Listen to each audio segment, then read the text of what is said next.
सभी बच्चों और अभिभावकों को मेरा नमस्कार।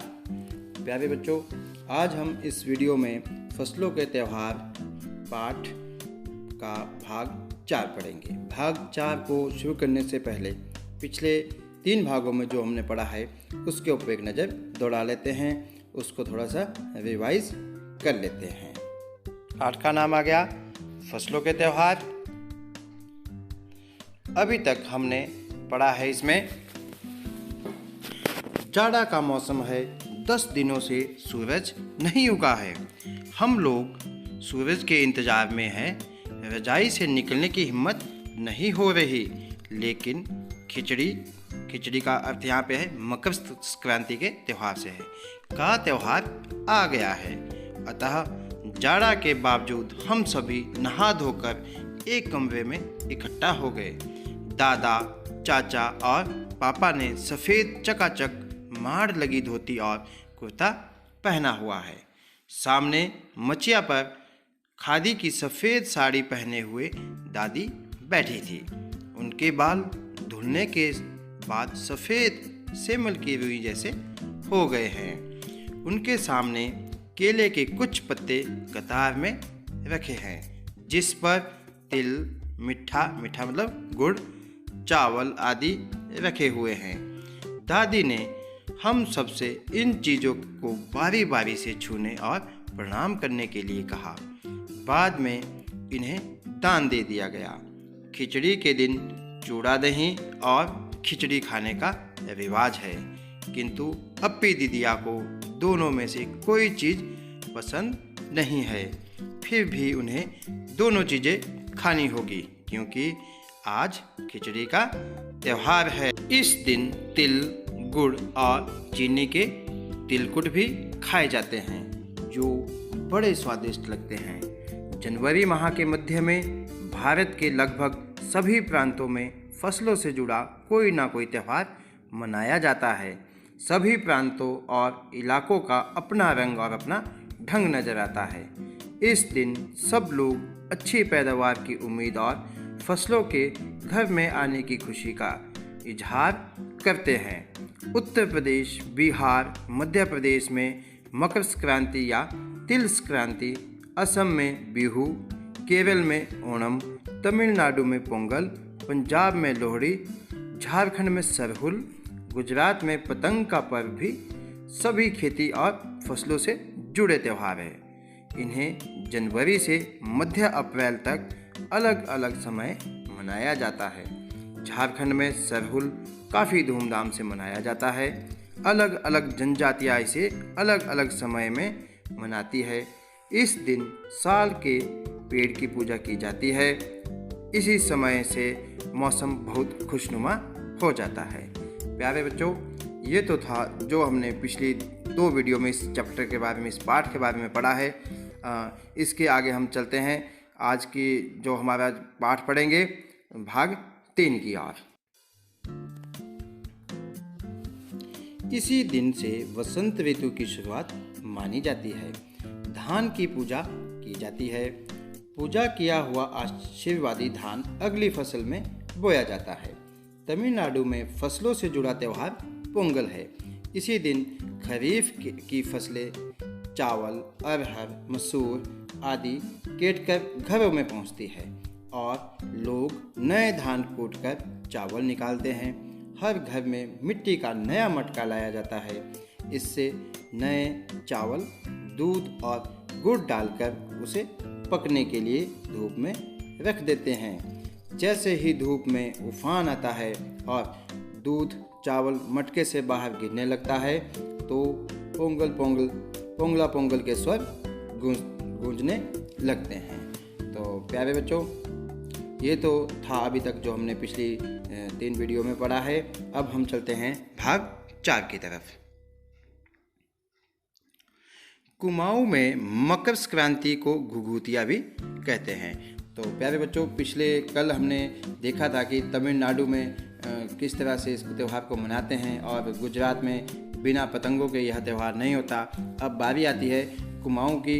कुमाऊं में मकर संक्रांति को घुघुतिया भी कहते हैं। तो ये वहाँ का अपना जो है लोकल नाम है इसका घुघुतिया, इस मकर संक्रांति त्यौहार का। इस दिन आटे और गुड़ को गूंथकर पकवान बनाए जाते हैं। अब यहाँ पे इस त्यौहार को मनाने का अपना तरीका है। यहाँ आटे और गुड़ को आपस में गुड़ को पिघलाकर आटे में डालकर उसे गूंदा जाता है और उसके पकवान बनाए जाते हैं। इन पकवानों को तरह तरह के आकार दिए जाते हैं।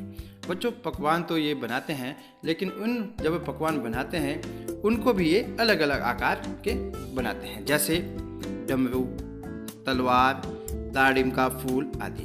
तो बच्चों, वो डमरू की शेप का बनाते हैं, तलवार की शेप का, और एक फूल होता है दाड़िम का फूल, उस फूल की तरह जो है ये पकवान इनको बनाते हैं। पकवान को तलने के बाद एक माला में पिरोया जाता है।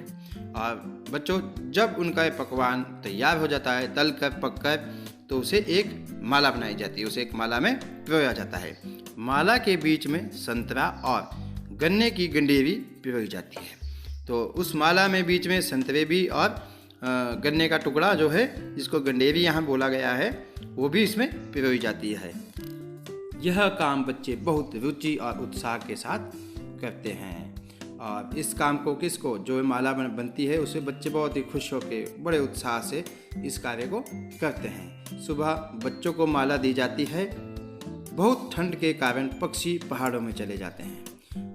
बच्चों, जैसे अब ये पहाड़ी राज्य है जो है, तो वहाँ पे ठंड बहुत होती है, और जो पक्षी है वो वहाँ पहाड़ों से चले जाते हैं, ठंडे इलाकों से गर्मी के इलाकों की तरफ चले जाते हैं। उन्हें बुलाने के लिए बच्चे इस माला से पकवान तोड़ तोड़ कर पक्षियों को खिलाते हैं।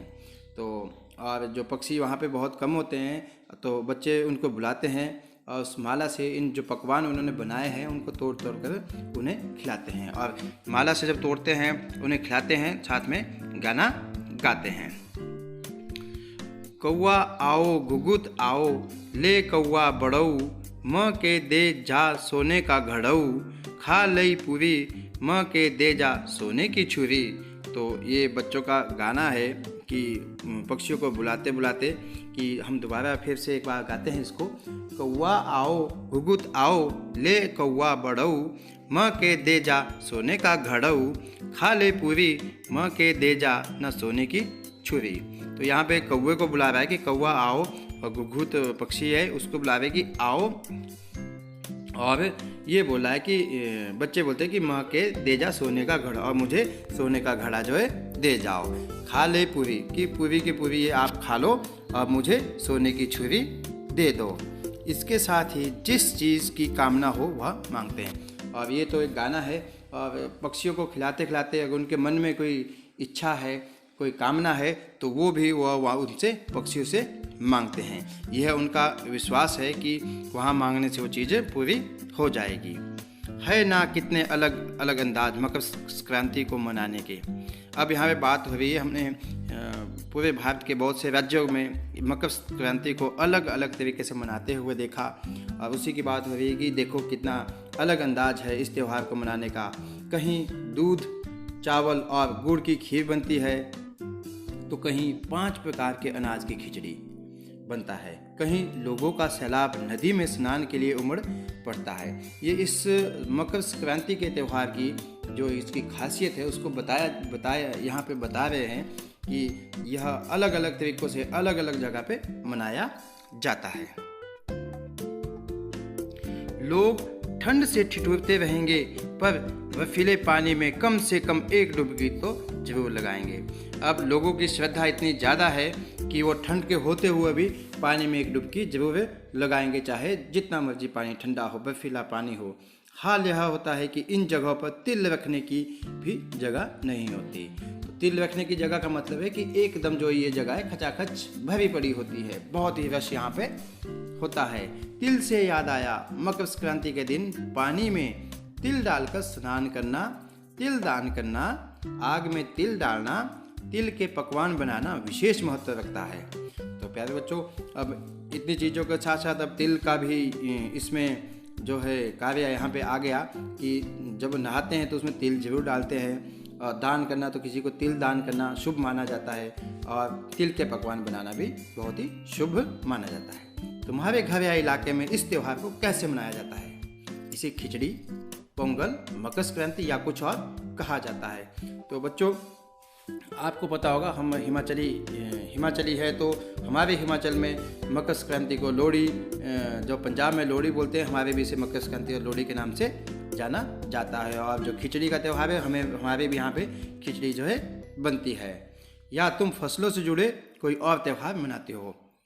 यदि तुम आपस में बात करो तो तुम्हें यह जानकर हैरानी होगी कि कई बार एक ही इलाके में रहने वाले लोग भी त्यौहार अलग अलग ढंग से मनाते हैं। तो प्यारे बच्चों, इसी के साथ ही हमारा यह चैप्टर समाप्त होता है, यह पाठ खत्म होता है।